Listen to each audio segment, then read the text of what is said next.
day in my life as a mom of a 6 months old baby in Canada. This is Mommy Joey, Baby Julia, and Fur Baby Zeus vlogs.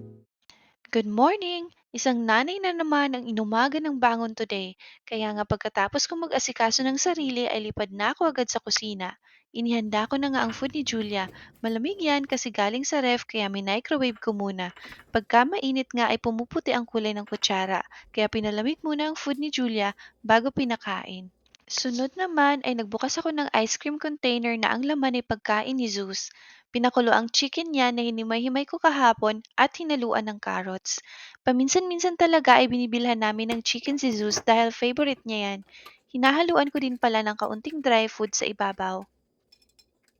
Naubos na rin pala ang tubig ni Zeus kaya nag-refill ako. Malakas nga din kasing uminom ng tubig itong si Zeus. Ang tubig ni Zeus ay hinahaluan ng mouthwash for dogs para hindi mabaho ang hininga niya. Pagkatapos kong mag-asikaso ng mga pagkain nila, ay ako naman ang nag-almusal. Hindi ko nga bet na magkanin kaya nagkape at cake na lang ako. Ito pa nga ang cake ni Julia nung nag 6 months siya. Mapapansin nyo nga din dyan ang mukhang kawawang bata sa tabi ko. Sinasadya ko talaga siyang inggitin dahil hindi niya inubos ang milk niya. Sabi ko sa kanya dyan ay masarap ang cake niya pero mas masarap ang milk niya. Maya-maya pa nga ay sinubo ko na sa kanya ang gatas niya para maubos niya. Sayang naman kasi. At mukhang nag-work naman ang pang-iinggit ko sa kanya, naubos niya naman ang tirang gatas niya. Matapos mabusog ang bata ay nagpupo na siya. Nilipat ko na nga pala ng pwesto ang changing station niya. Ang likot na kasi at baka mahulog dun sa dati niyang changing area. Dahil di naman na niya ginagamit ang crib niya, ay sabi ko dyan na lang ilipat ang changing station. At least may harang kahit maglikot siya. At ayan, napalitan ko na siya. Yung isang Junakis ko naman ay nagmumuni-muni na naman pala. Nagsaing na nga muna ako at nilalakad ko siya sa labas. Sobrang excited nitong si Zeus at kinakaladkad pa nga ako.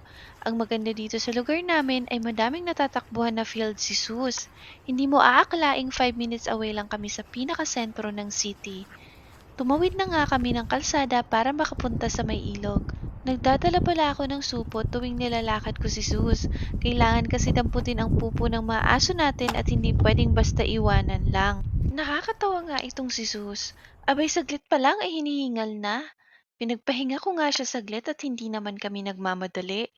Nitingnan ko nga siya dyan. Mukha siyang buhay na stuffed toy. Maya-maya lang din naman ay naglakad na kami ulit. Dinig na hingal na itong kasama ko, pero mukhang ayaw pa umuwi. Alam ko namang kaya pa niya at gusto pa niyang maglakad. Nare-relax na nga ako dyan sa paglalakad namin. Kaya lang, huminto na naman si Sus. Medyo matagal na din kasi nung huling lumabas siya, kaya kulang na sa exercise. Kailangan niya magbawas ng timbang, sabi ng vet. Chinek ko nga muna itong alaga ko kung kaya pa niya. 2 beses itong si Jesus nagpupunta sa vet sa loob ng 1 taon at nakaka $400 kaming bill per visit. Additional visit pa kapag masama ang pakiramdam niya. Kinuhanan namin siya ng health insurance kaya may coverage siya na up to $5,000 at 250 na deductible. Tinuturing namin na part ng family itong si Zeus. Para sa aming mag-asawa ay si Zeus ang panganay namin. Nagdi-daycare din itong si Sus. Tuwing magdi-daycare siya ay merong report card na binibigay sa amin. Usually, kapag pinapag-room namin siya, ay diretso na siya sa daycare pagkatapos. Minsan din ay dinadrop lang namin siya sa spa para sa kanyang pedicure.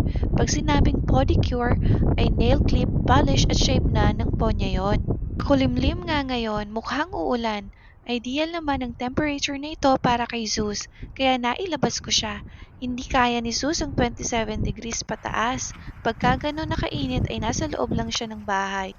Nung makauwi na kami ay niligo ko na siya at ang daming spiky na halaman na dumikit sa kanya. Tsaka nagkalkal din kasi siya at gumulong-gulong sa lupa. May sarili siyang shampoo at mga tuwalya. Pinupunasan ko muna siya bago ko siya dinadryer. Bata pa si Sus ay sanay na siya na dinadry siya after maligo. Si Sus ay isang Morkie. Ang daddy niya ay Maltese at ang mami niya ay Yorkshire Terrier. Morkie ang napili namin dahil gusto ko ay maliit na aso lang at hypoallergenic para hindi nagkakalat ng balahibo.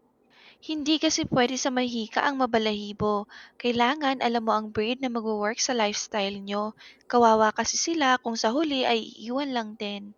Speaking of iiwan, Iwanan ka na ng lahat pero ang aso hindi kanyan iiwan.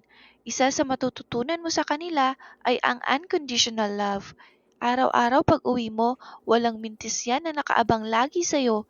Sa pinto pa lang ay sobrang saya na niyan.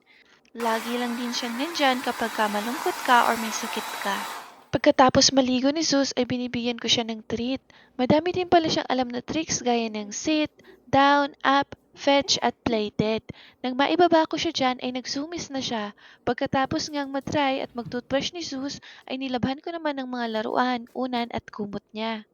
1,700 Canadian dollar ang bili namin kay Zeus. Mas mahal kapag babae. May first dose na siya ng vaccines nung nabili namin siya. Lumabas pa kami ng city para lang bilhin siya.